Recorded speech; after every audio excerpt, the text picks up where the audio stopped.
Jay-Z's album is done. At least, that's what Ray Daniels said. Let's watch the clip and break down what's really going on. Learn from Hav. Hav is not going to put himself out there to be laughed at. It's just, I'm not doing 60,000. Yeah, by the way, let me tell you something that I know. I heard about it on the Jay-Z tip. Just a little quick update. His album is done. Okay? It's completely done. It's just that we might get it if somebody partners with him.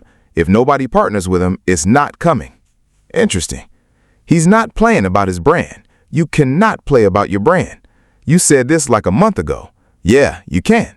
Somebody called and confirmed it for me. So I was like, okay, I just want to reveal it on the team. He's not going to have, you heard it here first. You heard it here first. Let's go. Does first week sales even matter at this point? I don't think so, bro. It only matters to the industry and the people who want to laugh at you. If the industry matters, that's the only time. It's just nothing.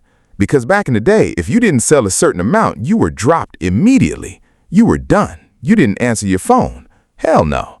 If you didn't do 100,000, you were done. That was the magic number. That was the measure. You had to be big. It was either you were bigger than 100,000 first week or you were smaller. There were two ways of measuring. Yep, that was it. So there was a lot said in that clip. But the first statement we'll talk about is the album done?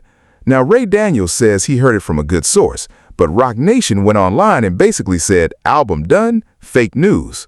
So Roc Nation says no. Ray Daniels says he has a source. What do I think?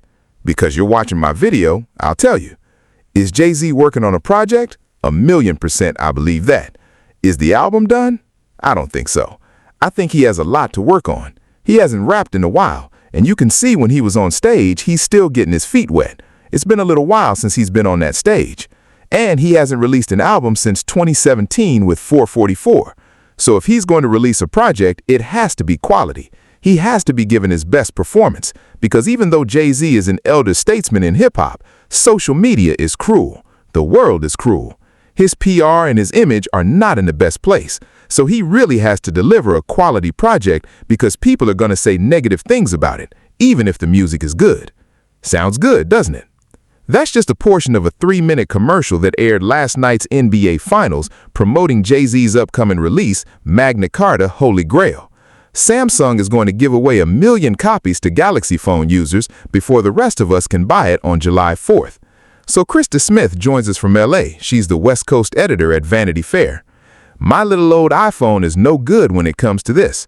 Why is Jay-Z doing this? And why is he doing it with Samsung? Oh, it's so smart. I mean, first of all, to launch the commercial in the middle of the NBA Finals, where you're going to hit all boards, you're going to hit all audiences. I think artists are always looking for something to break through the noise, and he found it.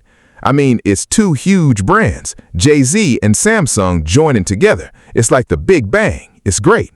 He's already won as far as I'm concerned because my 7-year-old was already talking about the commercial this morning, and I happened to be watching this because I was watching the finals. And to see those titans of music, to see Rick Rubin and Pharrell, you really feel like you're in the studio with them. You're already invested. I don't have a Samsung, I will tell you that. I do not have one, but I will think again about it. And in that respect, I think that they both kind of win in terms of branding. And then Jay-Z looks cool. As he said, he's wild, wild west. Like, who knows? Maybe this will work, maybe it won't, but I'm going to try it. But one would think from the outset that Samsung giving away all these records and songs is going to cost them millions. But I think it's money being made on both sides here. It's good for business. Absolutely. I think it's good for both of them, and both of them can afford it. It's not like anyone is going to break the bank trying to do this venture. I think it's really, really smart for Samsung because it puts them next to the brand of Jay-Z. Otherwise, people who maybe didn't know about Samsung now know about it. They're both reaching different audiences, and even last night it was trending huge on social media. They've already won. Business is business, and as they just explained, this is how it works. Jay-Z and Samsung partner, and they're going to give out 1 million copies of the album to Samsung users. And I know it doesn't count towards Billboard, but it's deeper than Billboard because it counts towards platinum certification. So the day the album comes out, it automatically goes platinum, which makes Jay-Z look like a bigger artist and a big artist, right? Numbers will always matter, and Samsung gets the cultural relevance. I've made a whole video talking about how Jay-Z leverages culture to get better business deals. So what Ray Daniels is saying is that Jay-Z has to keep up that appearance. He's not going to come out at this age and do less numbers, make less of a good business move, or have less profit. He still has to uphold that standard, because standards matter. Look at what happened with Rick Ross. Everyone clowned him for doing what, 17,000 or 20,000 first week? Jay-Z's not going to allow that to happen. But what happened with 444? Because he tried to run the same play again.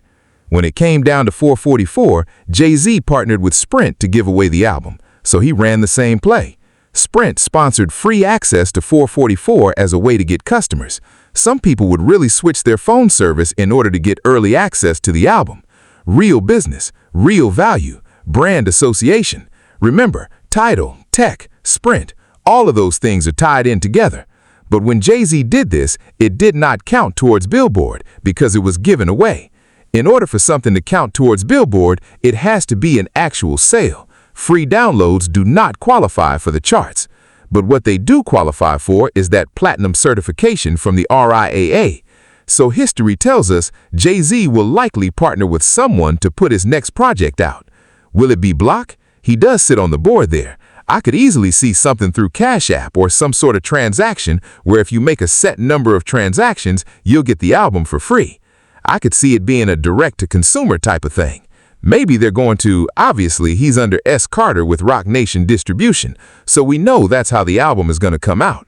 But how creative will he get? You already see the world he's stepping into.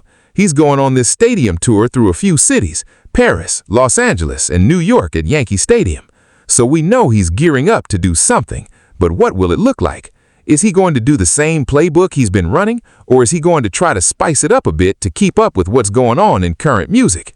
Let me know what you think in the comments. Are you ready for a new Jay-Z project? Are you going to listen to it? Will you buy it? Will you download it? Or will you try to get it for free? Do you believe Ray Daniels' source that the album is done? Or is Jay-Z adding some stuff in? Maybe some more disses? I don't know. Until next time, folks, this is Hip Hop Prime, and on this channel, we don't just talk about music, we talk about the business of music. Salute.